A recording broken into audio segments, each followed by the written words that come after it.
Salve, salve, família coinônica e todos os amigos e amigas que estão acompanhando agora o primeiro podcast do nosso projeto Multiverse, ocupando territórios digitais com prevenção. Eu sou o Dan, que é um diminutivo de Daniel, mas ninguém me conhece assim. Tô aqui com a Isabela, dá um oi, Isa. Oi, gente. Essa é a Isa, a nossa comunicadora do projeto. E hoje a gente está gravando aqui esse espaço junto com dois jovens que participam junto com a gente do projeto. Estão desde o início participando do nosso curso sobre juventude, sexualidade e direitos humanos. E vou pedir para eles se apresentarem, falarem um pouquinho de si. Eles são jovens aqui da Bahia, aqui de Salvador. Estamos aqui gravando junto com eles. Eles são jovens de terreiro, de candomblé. E queria que eles falassem um pouquinho da vivência de cada um deles. É o Carlos e o Luiz. Eu vou começar pelo Carlos. Carlos, tudo bem? Obrigado por estar aqui com a gente. Boa noite, em primeiro lugar. Meu nome é Carlos Alexandre, sou de Lauro de Freitas mesmo, tenho 21 anos, sou do terreiro Ileaxé, o Poalafumbi, localizado aqui em Lauro mesmo, lá no Parque São Paulo, na Itinga, e mais é isso. Participo do projeto da Coinonia. E a minha experiência é que está sendo não uma diversão, mas uma aula de conhecimento que eu vou levar para a minha vida toda e que eu possa transmitir todo esse conhecimento para todos os demais que eu conheço. É isso. Muito massa, Carlos. Bom te ter aqui com a gente. Lu, fala de você. Boa noite, gente. Para todos que estão ouvindo. Meu nome é Luiz Felipe Santos, tenho 29 anos. Sou também, do candomblé, sou do Ileaxé Lareji, que se encontra em Dias Dávila, Grande Salvador aí. E está sendo uma honra, participar do Coinonia, com certeza melhorar, e ter mais conteúdo sobre o que eu já falo, e conhecer também outras pessoas, criar esse ciclo de comunicação para a gente conseguir expandir cada vez mais sobre esses assuntos. Obrigado pela oportunidade. Massa, bem-vinda. Esse podcast, ele é o primeiro podcast de uma série que nós iremos fazer com jovens aqui de Salvador, também com jovens do Rio de Janeiro e com jovens de São Paulo. E é uma iniciativa do Projeto Multiversa de Coinonia, Presença, Ecumênica e Serviço.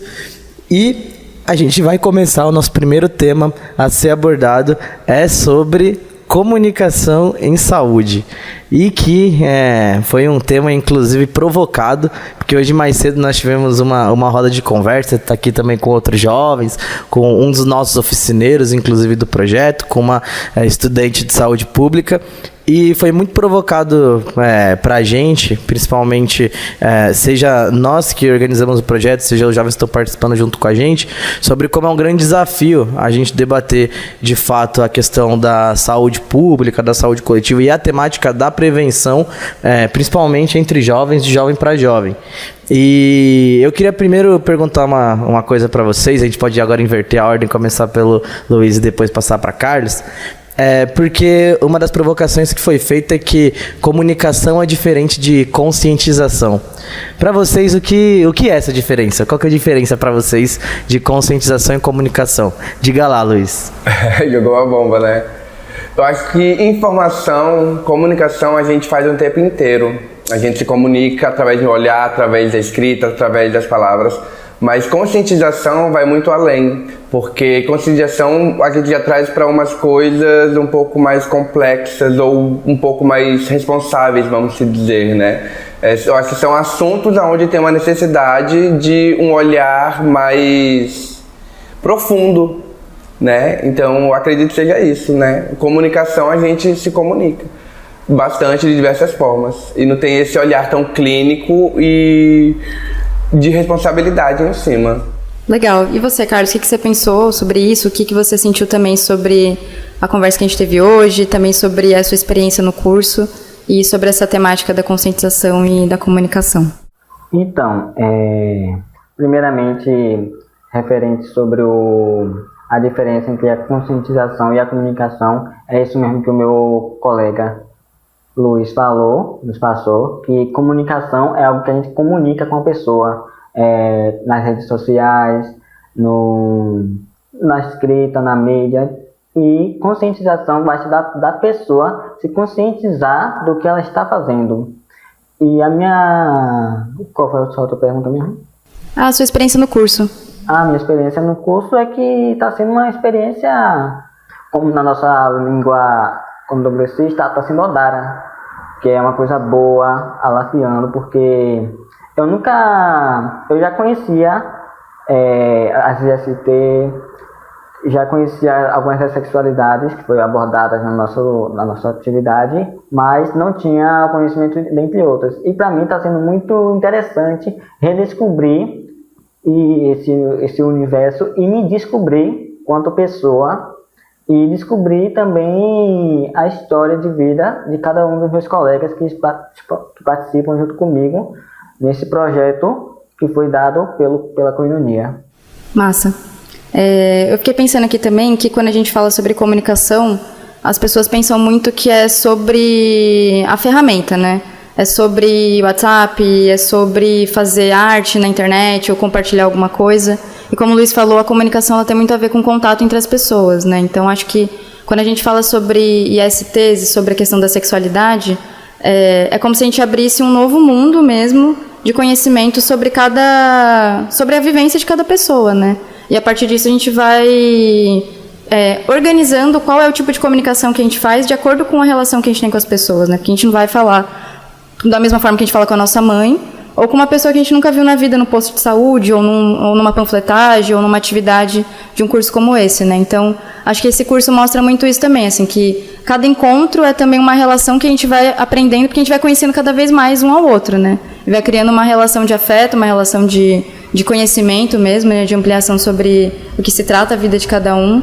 E acho que isso também vai ampliando as nossas ferramentas para se comunicar, né? Porque a gente vai conhecendo cada vez mais pessoas, nossa linguagem vai ampliando também, né? Então é como se a gente aprendesse outras línguas. É literalmente uma comunicação com conscientização, né? É sobre a gente aprender a como se comunicar com esses diversos grupos, né? Esses estereótipos sociais que nós temos. Então, é muito importante, né? E a gente pensar sempre numa comunicação consciente, né? A gente saber o que falar, como abordar as pessoas. E se você não sabe, perguntar, né? Eu acho que é um erro muito grande a gente ter medo de chegar e perguntar. Se a gente não perguntar, a gente não vai esclarecer nossa dúvida, né? E vai ficar ali sempre no mesmo de sempre, né? Você vai ficar sempre na dúvida. E por muitas vezes essa falta de pergunta você vai passar por maus bocados, né? Se colocar em diversas situações que não são agradáveis. Não, isso é muito verdade, e eu sinto muito também que esse debate de conscientização e comunicação caminha em cima de uma ideia de que há uma certa pretensão de quem está construindo um debate de diálogo sobre a questão da prevenção, sobre a temática da prevenção, ou pelo menos na média de como isso é tratado, de que é necessário fazer uma conscientização. Então já parte de uma ideia de que eu sou um ser que detém informação iluminado e temos que transmitir essa informação, ao invés de fato considerar todo o espaço de aprendizado, de formação como uma troca. Eu acho que mudar a chave de conscientização para comunicação é de fato entender que todo diálogo é um aprendizado, não é somente um dos lados que está transmitindo informação. Acho que tem um exemplo, acho que tem dois exemplos muito interessantes e eu quero que Carlos comente um pouquinho disso e também Luiz um pouco da experiência dele também da cultura ballroom. Porque acho que tem um trecho no livro do Alan Gomes, que é um dos nossos oficineiros, que fala que a translinguagem é um direito de existir. Então é todo o debate sobre como a importância da linguagem, da forma como a gente fala, se porta, a questão dos pronomes, como a gente flexiona a língua ou não flexiona determinadas palavras, enfim, todo debate que existe em torno disso, na verdade, é um debate que gira em torno da existência, né? A gente não compreender essas diversas realidades, a gente não vai estar querendo conscientizar, a gente só vai estar, de fato, sentando, ficando de salto alto e querendo apresentar uma saída para uma realidade que não é nossa. Então eu queria ouvir um pouco também da realidade de vocês, assim, porque a gente no curso, a gente pega um modelo de formação Então fazemos uma dinâmica online, convidamos um oficineiro, alguém que tem algum acúmulo sobre aquele assunto, para transmitir isso para vocês. Mas essas pessoas também não fazem parte do dia a dia de vocês, não são pessoas da realidade de vocês. E para vocês, assim, esse debate da prevenção, ele é presente ou não é presente fora do âmbito do curso? E como vocês acham que seria a melhor forma de abordar na realidade de vocês essa temática tão importante, principalmente entre nós, somos jovens, que é a temática da prevenção? Carlos, o que você acha? Bom, eu acho que essa questão de nós jovens, passar adiante sobre esse assunto é estudar, nada mais do que estudar. Hoje a gente vê aí livros, temos aí filmes, séries, novelas que falam muito sobre esse assunto. Então, e também temos algumas jornais, temos as redes sociais mesmo, o próprio Google, que a gente pode ir pesquisando e estudando sobre esse assunto para que possamos distribuir essa palavra para o próximo e não passar, digamos que ele fale as IST não tem salvação, você morrerá em breve. Isso seria um choque de realidade, porque a gente iria na mente dizer que ali poderia ser verdade, mas que no fundo a gente sabe que ali é um fake news. Então a gente tem que tomar muito cuidado com as fake news, então a gente tem que estudar, para isso que a gente tem que estudar para poder passar a verdade para o próximo, para que ele fique ciente de que aquilo que é a verdade, e não que ele procura por bocas e bocas. E você, Luiz? Eu acho que a questão da saúde já começa aí, né? Primeiramente sobre a questão do acolhimento, né? Como a gente estava falando sobre isso. A saúde mental, acho que é o que mais importa, né? A gente no candomblé tem muito isso do culto da cabeça, que é o ori, né? Que sem ori não há orixá, né?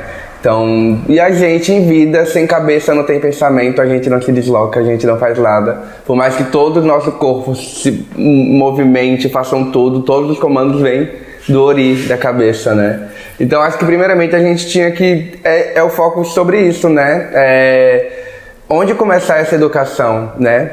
E aí eu acho que da questão de prevenção das ISTs, eu, enquanto uma pessoa positiva, né, descobri em 2018, era isso, tipo, você não é tão acolhido no âmbito de saúde, né? E dentro das escolas não se fala sobre isso, né? É bem respaldado, é o que a ciência fala, o que é a sífilis. Mas não se fala se tem um tratamento, se tem uma prevenção, onde você deve ir, né? Então, são nesses pequenos pontos do governo que falha em comunicação que vai deixando a população totalmente vulnerável a todas essas epidemias que existem, né? Então, se começa por aí.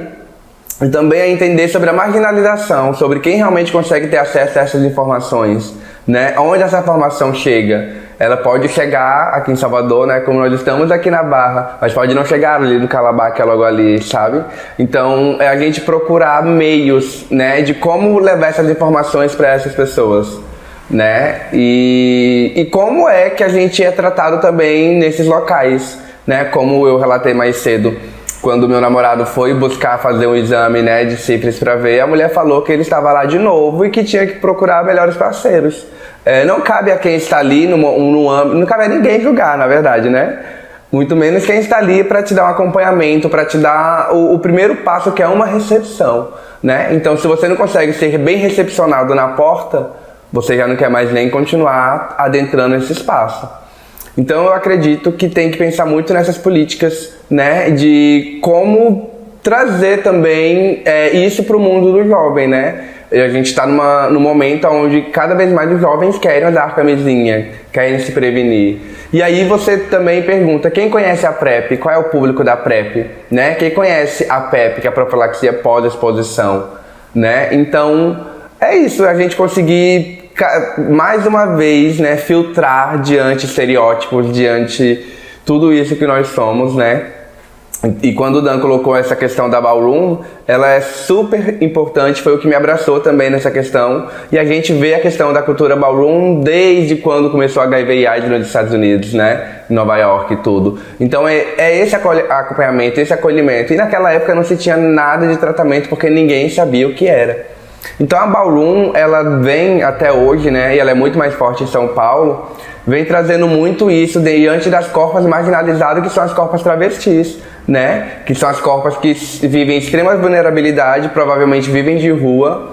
E lá elas precisam do dinheiro para sobreviver, e a maioria dos caras que vão querer fazer programa com elas não vão querer se prevenir. E elas precisam comer. Então é aonde começa toda essa também, né? Proliferação e aumento também dos casos, né? E isso não se fecha, né? A gente tá falando disso por causa da marginalização, né? E não é falando hoje em dia que o HIV em maior sumo é dos LGBTQIA+. Isso já morreu há muito tempo, né? Então, é só pra gente conseguir também entender a dimensão de quem a gente realmente precisa ter essa necessidade de se buscar a comunicação, né? E a conscientização para que a gente consiga levar isso cada vez mais para diversos outros lugares. Antes de fazer uma pergunta sobre o que você acabou de falar, Lu, eu queria perguntar para Carlos como que é em seu terreiro, Carlos? Como é que é o debate de sexualidade e prevenção? Tem outros jovens que fazem parte? Porque assim, a gente... pode ser sincero, porque hoje mais cedo a gente estava debatendo também de como os terreiros são diversos entre si também. Então, você debater sexualidade num terreiro é diferente de você debater em outro. E aí eu queria saber da sua experiência, assim, porque acho que tem muitos jovens que passam pelos nossos cursos de koinonia, que são de diferentes espaços. São protestantes, são católicos, são de Umbanda, são de Candomblé. E a gente já ouviu diversos relatos, dos mais duros aos mais brandos. E todos eles, de alguma maneira, impactaram algum outro jovem que participou junto com a gente. Como a gente é muito grato por você estar participando desse podcast junto com a gente queria perguntar com sinceridade, assim, se você poderia compartilhar essa experiência com a gente. O Ileachel Palafumbi, ele tem uma associação. Eu só não me lembro em que ano foi fundada a associação, porque eu sou muito ruim de memória. Mas a associação Opoala Fumbi, que foi fundada pelo meu pai, biológico não, meu pai de consideração, e meu babalorixá falecido, Sandoval da Conceição, Dofum. Ele era o líder religioso do terreiro e também o dono da associação. E entre ele tinha o seu grupo que auxiliava ele, que fazia projetos no terreiro, como tivemos projetos de bijuteria, corte e costura, juntamente com a nossa Iaquequerê, que está à frente desses projetos, a Joyce Cleide, que é a nossa Iaquequerê. E sobre esse assunto, não falamos muito sobre isso, mas sim, temos mais jovens LGBTs lá no terreiro, mas que não são falados abertamente sobre as IST lá.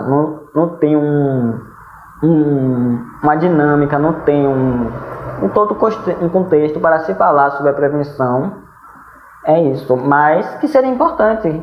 Eu acho que se a gente quer levar a palavra, se a gente quer conscientizar o próximo a se cuidar, a cuidar de si próprio e a cuidar dos outros, dos seus parceiros, acho interessante os terreiros se unir e fazer um projeto para que passássemos essa palavra, para falar sobre as IST.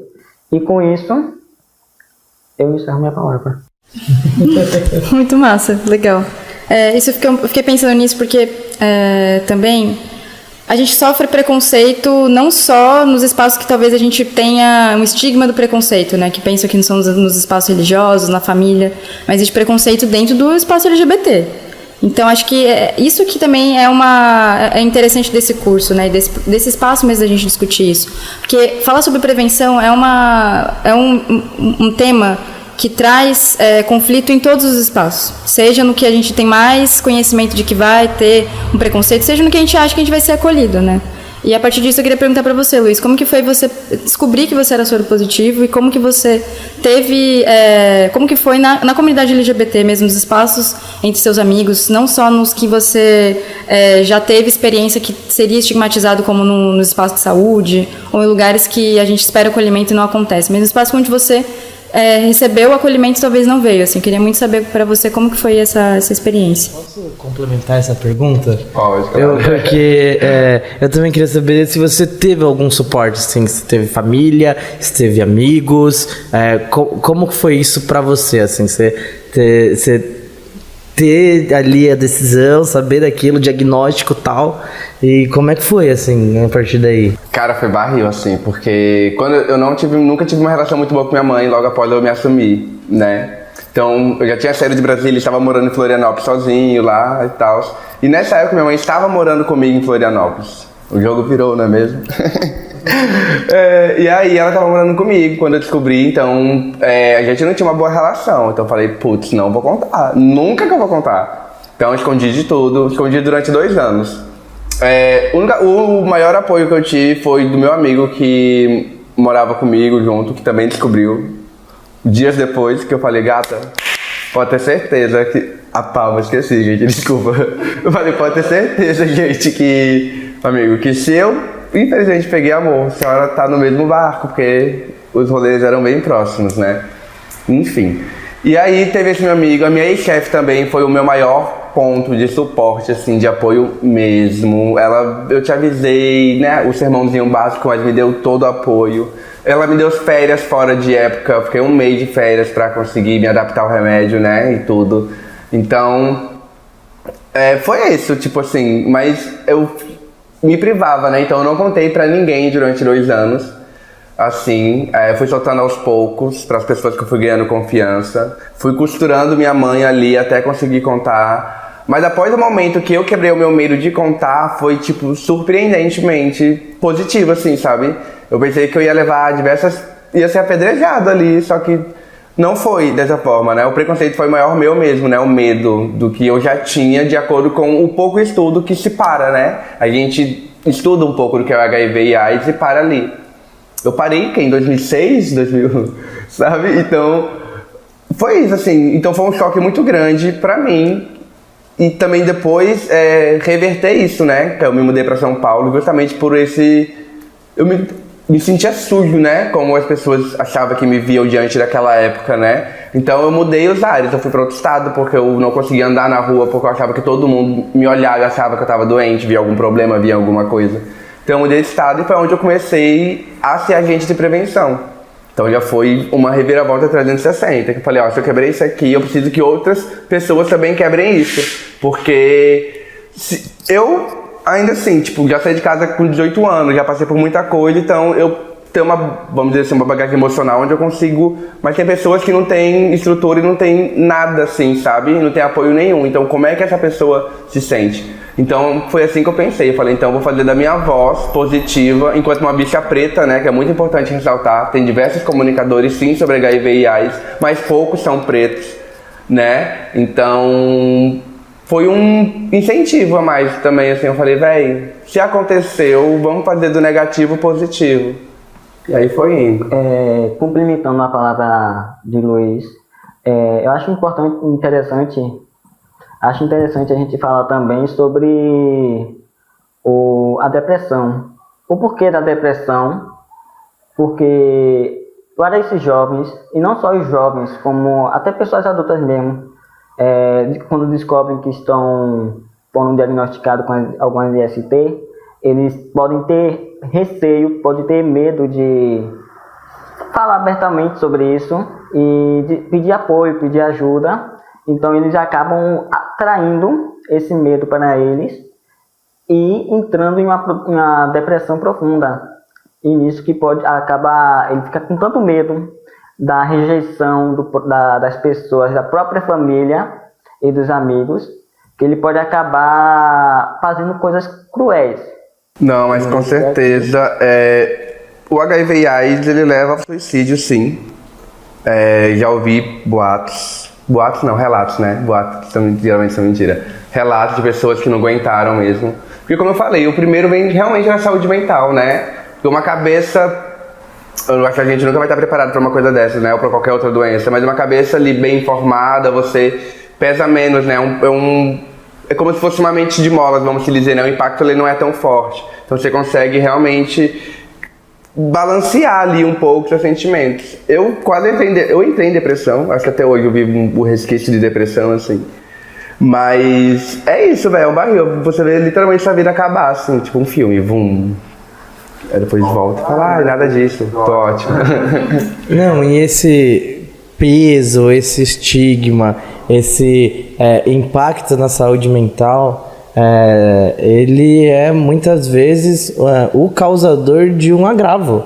E não só em relação ao HIV, mas em relação às outras ISTs.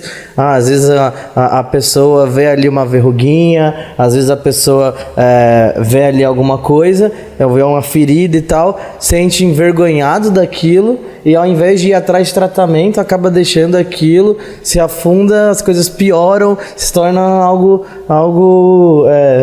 que poderia ser uma bola de neve, algo que poderia ser facilmente tratado muitas vezes, acaba se tornando um grande problema. E Lu, você já manjava o que era PrEP, PEP e igual aí? Você já tinha tido algum tipo de contato com isso antes do seu diagnóstico? Antes não, porque a PrEP foi implantada justamente quando eu peguei HIV, né? Então não tinha a PrEP ainda. Eu não sei a PEP, se já tinha a PEP, né? Que é a pós-exposição, mas a PrEP não. Mas eu tive pouco conhecimento assim, sabe, antes de saber o diagnóstico ali do que era PrEP e tudo, mas pra mim veio mais forte mesmo em 2019, por ali, em São Paulo já. Porque é muito isso também, né? São Paulo, ele consegue falar mais sobre isso, né? Sobre políticas públicas, assim. Então foi onde eu ouvi mais falar sobre a PrEP e tudo. E é bom você falar isso, que talvez São Paulo não seja o lugar que fale mais isso, mas talvez seja uma questão de circulação por conta da comunicação. Eu acho que também pela quantidade de pessoas, né? São Paulo tem 14 milhões de pessoas, então se circula muito mais informação do que aqui em Salvador tem 4 milhões, né? Óbvio. Mas eu acho que também o governo é voltado para isso. Lá você tem um sistema de prevenção que se fala sobre prevenção. Aqui em Salvador, estou aqui há 1 ano, posso estar leigo, mas eu não vi ainda falando de fato sobre. Óbvio, tem onde eu faço tratamento, né, que é o SEMAI, tem as CTAs em alguns bairros, mas eu não vejo falando sobre prevenção, eu não vejo nada em relação a isso aqui em Salvador. Entende? Então, acho que falta circulação de informação, de fato. Então, aqui é babado você perguntar, você conhece a PrEP? Vamos falar, o que é isso? Tipo, não conhece. Mas, óbvio, tem um lado que conhece, é justamente onde a gente tem que prestar atenção desses dados de quem é que está tendo acesso, né? Sim, e acho que também isso parte de um lugar de... onde tem pessoas articuladas, existe um discurso sendo articulado e que pressiona o poder público, né? Então, a organização LGBT, a cena LGBT em São Paulo é muito antiga, né? E já é conhecida por fazer essa pressão também e organizar esse tipo de combate à estigmatização. Por isso que é importante também fazer essa articulação entre territórios, né? Que consegue fazer com que seja uma coisa mais difundida e que consiga ampliar uma luta que já é muito, muito antiga também. E só para, inclusive, complementar a informação, a PEP ela existe desde os anos 80. Só que antes ela só era indicada para profissionais da saúde que tiveram contato com sangue soropositivo. E só foi ser distribuído posteriormente nos anos 2000. Em 2006, salvo engano, foi quando eles disponibilizaram, a partir do Sistema Público de Saúde, a PEP para casais sorodiscordantes. E depois, a partir de 2010 ali, foi quando começou a PEP ser indicada, inclusive quando a sorologia ela é desconhecida. A PrEP, no caso. A PEP. A PEP. A PrEP foi em 2018. Mas a PEP, que é a pós-exposição, antes era somente para profissionais de saúde, mas ela já existe desde ali dos anos 80. Mas ela não era distribuída, você não tinha fácil acesso no sistema público de saúde brasileiro. E aí eu queria encerrar então com um questionamento para cada um de vocês, que fala justamente sobre isso, assim, que acho que Lu teve uma vivência viajada pelo nosso país, já passou por alguns lugares. Carlos eu não sei, mas acho que ele também é daqui, cria daqui, e não sei se tem planos de permanecer ou sair daqui. Mas eu queria que vocês falassem, encerrassem assim, falando sobre a percepção de vocês sobre o SUS, de forma geral, assim, o que vocês acham sobre o SUS. E é isso, depois a gente faz o nosso encerramento. Mas queria começar com o Carlos. Carlos, qual que é a sua percepção sobre o SUS? Então, eu acho que o SUS precisa melhorar. Aqui em Salvador, ele precisa melhorar bastante. E quando eu falo bastante, é bastante mesmo. Porque falta informações, falta vacinas, falta diálogo, falta tudo. Então, quando a gente vai, por exemplo, procurar um apoio para as IST, para saber mais sobre as IST, como se prevenir, eles não têm essa informação completa. Eles falam pela metade, às vezes nem tem médicos, não tem nem apoiadores que possam nos direcionar a esse contato direto com as IST para falar sobre. Como também eles não têm essa... Como é que eu falo? Eles não têm a palavra certa, não tem o contexto certo sobre a Covid. Porque a Covid teve uns tempos que parou, mas aí eles retornaram. E a demora de entregar a vacina para as pessoas é muito grande mesmo. Até nos hospitais a gente sofre. Então eu acho que o SUS, ele tá bom, mas não aquele bom 100%. Precisa melhorar e muito. Mas para que eles melhorem, o SUS melhore, o governo precisa melhorar e tomar posse do que é o governo. Direcionar o povo para que o povo melhore e o SUS também. Então eu acho que o SUS, na minha perspectiva, ele não tá bom e acho que ele precisa melhorar e muito. E para você, Lu? Para mim, eu já tenho um conhecimento maior em relação ao que é o SUS, né? Que a gente entende que o SUS, ele trata tudo do que é saúde pública, do que é público, né? Então é a comida que chega no seu alimento, é a gasolina, tudo se passa pelo SUS, né? A vigilância sanitária que vai no restaurante ver se sua comida, se o ambiente está ali de acordo com a lei do que isso é o mínimo, né? Se a casa, se tem esgoto, se tem água potável. Então o SUS, ele é isso, né? E diante da saúde, assim, eu acho que sim, tem que melhorar, mas é uma coisa que a gente também conversou mais cedo, que é sobre a vida que as pessoas têm, né? Se elas têm uma vida de qualidade mesmo, né? Se onde elas moram tem esgoto, tem água, se elas se cuidam primeiramente, né?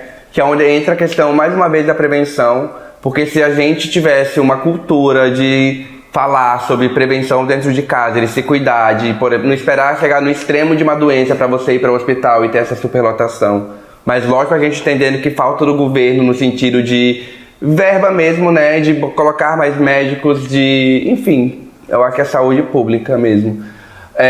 Mas para mim o SUS, ele é algo maravilhoso, porque temos que entender que o Brasil é praticamente o único país que tudo é gratuito, sabe? Qualquer atendimento, óbvio, você demora, sei lá, anos, dependendo se você conseguir uma cirurgia.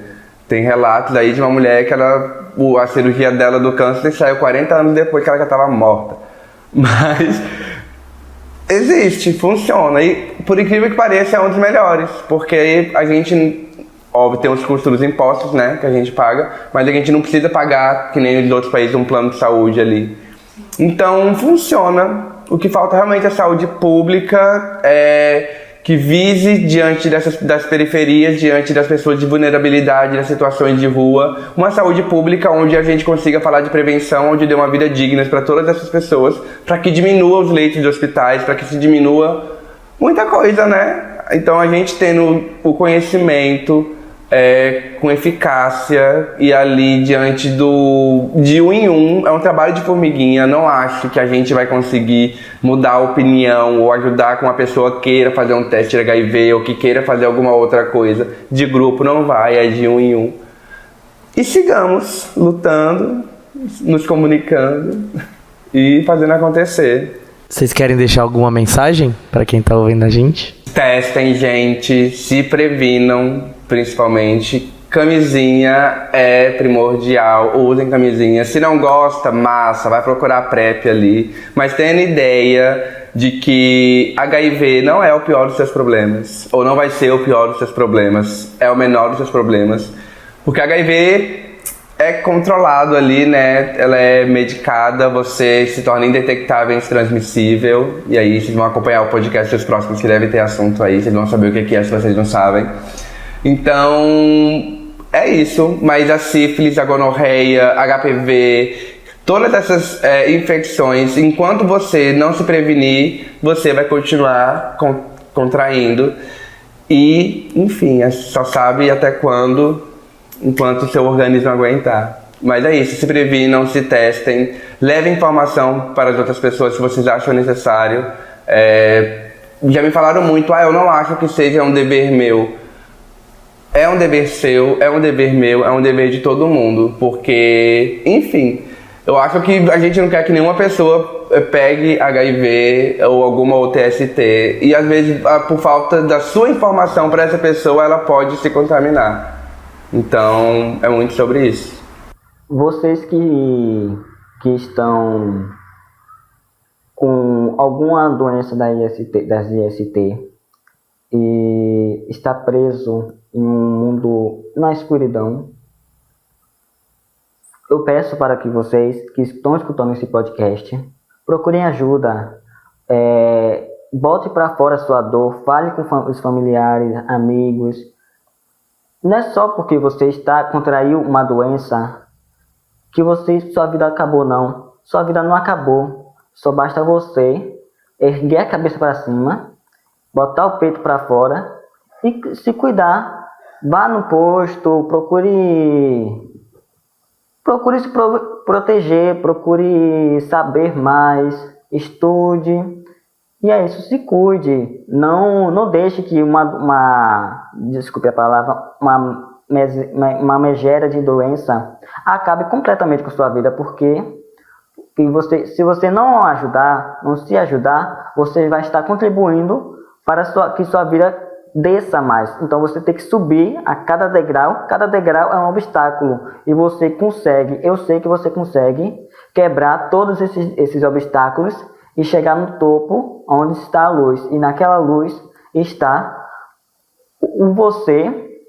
o si próprio mudado, vai estar você curado, feliz, com sua família, com seus amigos. Então é isso, não deixe que esta doença te escureça, só faça com que essa doença te dê um clareamento, dê uma luz para você.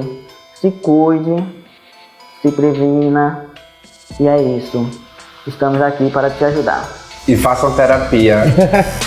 É isso, gente. Com essas mensagens que me arrepiaram da cabeça aos pés, a gente encerra o nosso primeiro episódio do podcast do Projeto Multiversa, ocupando territórios digitais com prevenção.